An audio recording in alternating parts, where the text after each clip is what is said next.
তো এ পর্যায়ে আমরা দুইটি সরলরেখা সমান্তরাল হওয়ার শর্ত সম্পর্কে আলোচনা করব।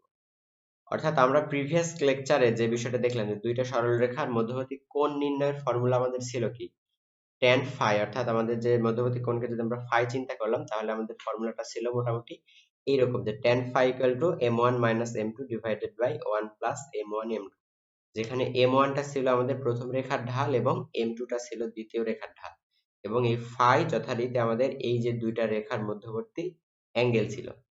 এখন প্রশ্ন হচ্ছে যে দুইটা সরলরেখা যদি সমান্তরাল হয়, তাহলে তাদের মধ্যবর্তী অ্যাঙ্গেলটা কত হবে? আমাদের জানা আছে যে দুইটা সরলরেখা, এখন আমি চিন্তা করি যে দুইটা সরলরেখা পরস্পর যদি এরকম লম্ব হয়, সাপোজ দুইটা সরলরেখা পরস্পর লম্ব হয়, তাহলে তাদের মধ্যবর্তী অ্যাঙ্গেল কত? তাদের মধ্যবর্তী অ্যাঙ্গেল হবে 90 ডিগ্রি করে।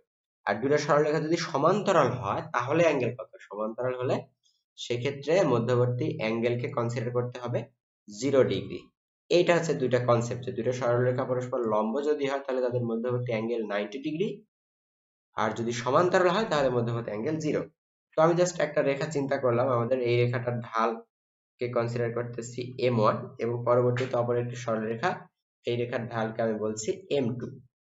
তো এই দুইটা রেখা পরস্পর সমান্তরাল। এখন যদি দুইটা রেখা পরস্পর সমান্তরাল হয় তাহলে তাদের মধ্যবর্তী অ্যাঙ্গেলকে আমি কত কনসিডার করব? মধ্যবর্তী অ্যাঙ্গেলকে কনসিডার করব 0 ডিগ্রি। তাহলে এই এক্সপ্রেশনটা পরবর্তীতে কি দাঁড়াবে? পরবর্তীতে দাঁড়াবে যে tan 0 degree equal to m1 minus m2, tan 0 degree equal to m1 minus m2 divided by 1 plus m1 m2। এখন tan 0 ডিগ্রির মান কত? tan 0 ডিগ্রির মান আমাদের সবারই জানা আছে, tan 0 ডিগ্রির মান 0, সুতরাং 0 equal to m1 minus m2 divided by 1 plus m1 m2, 1 plus m1 m2।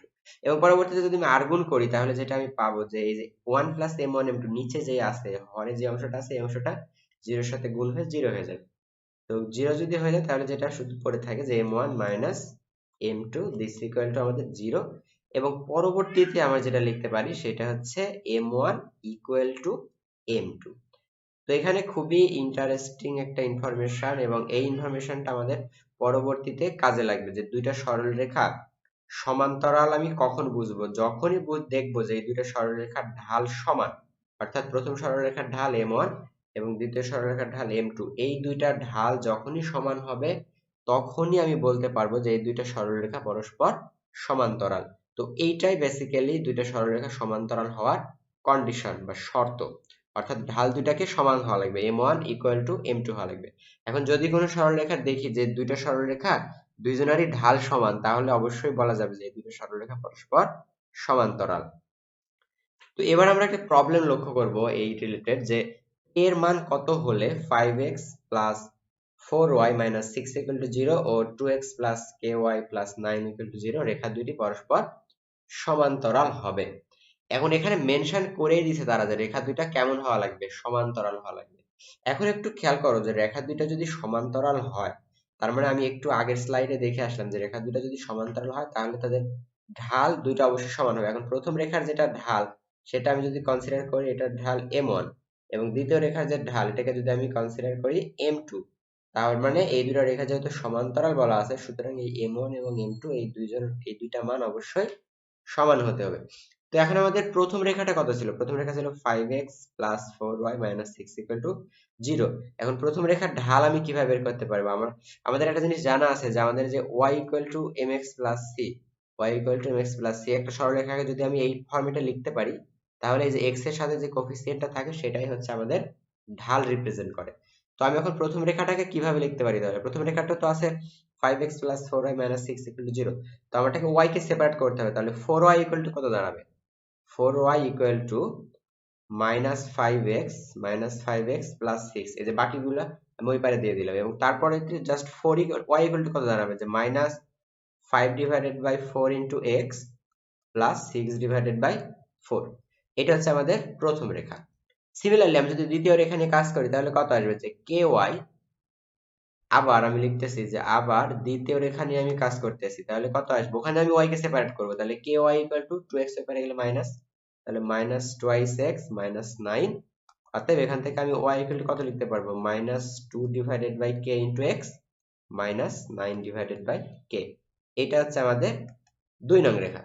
এখন যেহেতু বলা আছে যে এই দুইটা রেখা পরস্পর সমান্তরাল, সেক্ষেত্রে কি হবে, প্রথম রেখার যেটা ঢাল, প্রথম রেখার ঢাল কত, এই যে -5/4, -5, অর্থাৎ আমি যদি এখন বলতে পারি কি যে m1 = m2। এই যে এটা একটা বড় প্রসেস, তো এটার একটা খুবই শর্টকাট আছে সুন্দর, এটা আমি একটু শেষে দেখাচ্ছি এই ভিডিওর। তো তাহলে আমি এখানে লিখতে পারি কি যে এই দুইটা রেখা যেহেতু সমান্তরাল বলা আছে, সুতরাং এই দুইটা রেখার ঢাল পরস্পর সমান হবে। এখন m1 এর ভ্যালু কত, -5/4, -5/4 m2 এর ভ্যালু কত, মাইনাস এই যে 2/k, -2/k। এখন দুই পাশ থেকে এই যে আমাদের মাইনাস মাইনাস ক্যান্সেল হয়ে যাবে এবং ফাইনালি এখান থেকে আমার k এর ভ্যালু কত আসবে, আর গুণ করলে আমি দেখবো k এর ভ্যালু আসবে 8/5। তো এইটাই হচ্ছে আমাদের ফাইনালি k এর ভ্যালু, যে k এর মান কত হলে এই দুটো রেখা পরস্পর সমান্তরাল হবে, অর্থাৎ k এর মান হতে হবে 8/5। এখন এই যে প্রসেসটা আমরা করলাম, একটা লেন্দি প্রসেস, বিশাল বড় একটা ক্যালকুলেশন করে আমরা k এর মান বের করলাম। তো এই কাজটা খুব শর্টকাট বা খুব ইজিলি করা যায়, যে রেখা দুইটা যখনই সমান্তরাল হবে তখনই কনসেপ্টটা হচ্ছে এই দুইটা রেখারই x এর সহগ সমান হবে এবং y এর সহগ সমান হবে। কনসেপ্টটা খুবই সিম্পল। তাহলে এটার x এর সহগ কত, 5, এটার x এর সহগ কত, 2, অর্থাৎ অনুপাত সমান হবে। আমি সমান বলতে বোঝাচ্ছি অনুপাত সমান। তার মানে আমি লিখতে পারি কি, এটার x এর সহগ কত, 5। তাহলে এখানে যেটা লেখা যাবে, আমি একটু এইখানে করতেছি যে শর্টকাটটা আমি জাস্ট এখানে ইউজ করি। তো দুটো রেখা যদি সমান্তরাল হয় তাহলে তাদের x এর সহগের অনুপাত এবং y এর সহগের অনুপাত সমান হবে। অর্থাৎ এটার x এর সহগ কত, 5, এটার x এর সহগ 5 ডিভাইডেড বাই এটার x এর সহগ কত, 2, ইকুয়াল টু এটার y এর সহগ কত, 4 ডিভাইডেড বাই এটার y এর সহগ কত, k। এইটাই হচ্ছে জাস্ট শর্টকাট। তাহলে এখান থেকে আর গুণ করলে আমি কত পাবো, আর গুণ করলে পাবো k = 8/5। তো জাস্ট খুবই সিম্পল, একদম মাত্র 10 সেকেন্ডে এই প্রবলেমটা সলভ করা যাবে, যে দুইটা সরল রেখা যদি পরস্পর সমান্তরাল হয় তাহলে কনসেপ্ট হচ্ছে x এর সহগের অনুপাত এবং y এর সহগের অনুপাত, এই দুইটা অনুপাত সমান হবে। এখন এই দুইটা অনুপাত যদি সমান ধরি তাহলে আমার এখান থেকে k এর ভ্যালুটা বের হয়ে যাবে কত, 8/5। অথবা যদি এটা রিটেনে আসে তাহলে আমাদের এই যে অ্যাকচুয়াল যে প্রসেসটা আছে এই প্রসেস ফলো করেও আমি k এর ভ্যালু নির্ণয় করতে পারি।